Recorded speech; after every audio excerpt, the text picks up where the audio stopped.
폐업 위기에 몰린 설악권 동해안의 창가리비 양식을 위한 특단의 대책이 필요합니다.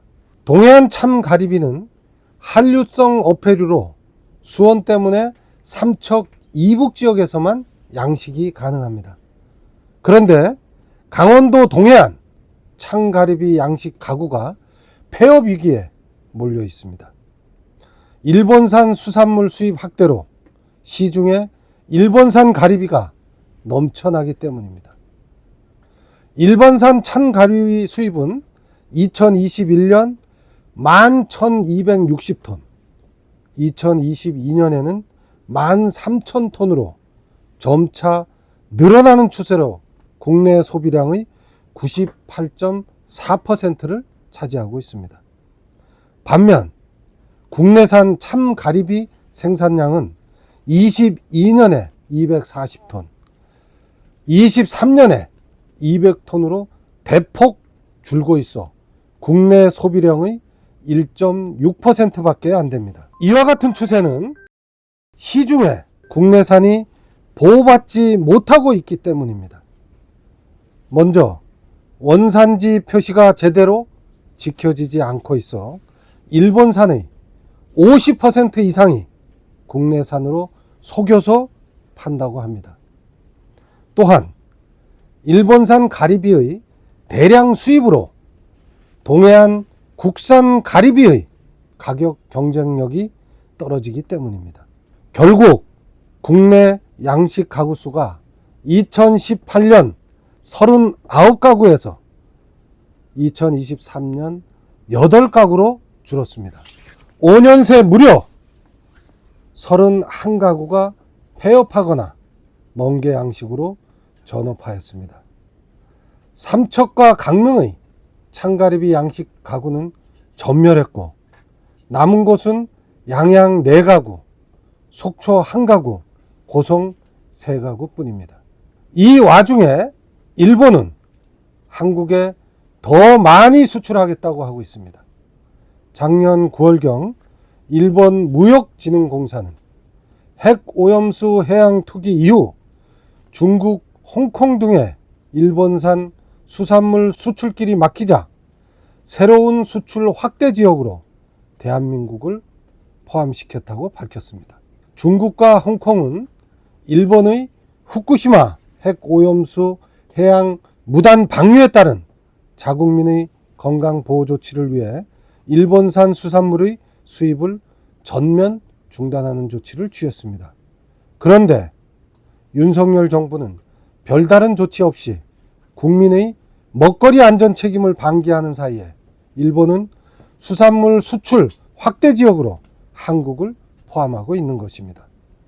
이런 추세라면 그나마 남아있던 설악권의 창가리비 양식 가구 어민들도 폐업을 해야 할 상황입니다. 어쩌면 앞으로 다른 수산물들도 창가리비 양식 가구와 같이 연쇄적으로 피해를 보게 될 것입니다. 이에 제22대 국회의원 선거 속인고양 선거구의 더불어민주당 예비 후보자인 본인은 다음과 같이 일본산 수산물 규제 강화 더불어 동해안 참가리비 양식 활성화를 위한 특단의 대책을 발표하고자 합니다. 첫째, 일본산 수산물의 수입 규제를 강화해야 합니다. 윤석열 정부는 중국처럼 일본의 핵 오염수 해양 무단 방류에 따른 일본산 수산물에 대한 수입 금지를 심각하게 검토하고 일본산 수산물 수입 규제 지역을 후쿠시마 등 8개현에서 일본 동부 해안 전 지역으로 확대해야 합니다. 둘째, 일본산 수산물의 검역 검사를 강화하고 검역 체계를 일원화해야 합니다. 현재 시행 중인 질병 검역은 수산물 품질 관련해서 하고 방사능 검사는 식품의약처에서 수행하는 이원화 구조를 개선해서 수산물 품질 관련해서 총괄하는 일원화 시스템을 구축하여 일본산 수산물에 대한 검역 검사 체계를 강화해야 합니다. 셋째, 원산지 표지 단속을 강화하고 관련 단속원을 현실화해야 합니다. 해양수산부 산하 국립수산물품질관리원 강릉지원의 원산지 표시 단속 인원의 대폭 증원을 통해 원산지 표시 단속 활동을 강화해야 합니다. 넷째, 동해안 참가리비 양식을 정부 지원 특화 산업으로 추진하고 국내뿐 아니라 해외 판로를 개척하는 노력도 병행해야 합니다.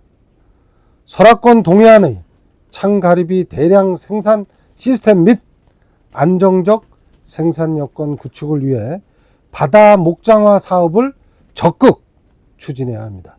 이를 통해 설악권 청정 해역의 이점을 적극 활용하여 국내뿐 아니라 유럽 등 해외 판로를 개척해야 합니다. 동해안의 어족자원 고갈과 일본의 핵 오염수 무단 방류 등으로 설악권 어민들이 깊은 시름에 잠겨 있습니다.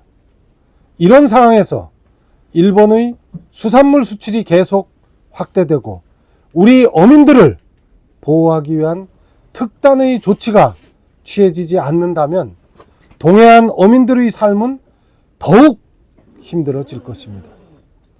본인은 참가리비 양식 어민뿐만 아니라 동해안 어민들의 터전을 지키기 위해 혼신의 노력을 기울이겠습니다. 감사합니다. 아니, 입장이 선명하고 자기 주장이 강한데 그런 분들이 정치공학에 대항하는 대표적인 투사들인데 대항을 한번 우리 그거는 몇 번 찾아갔겠습니까 제가. 아... 아유 참 좋은 말씀이네요.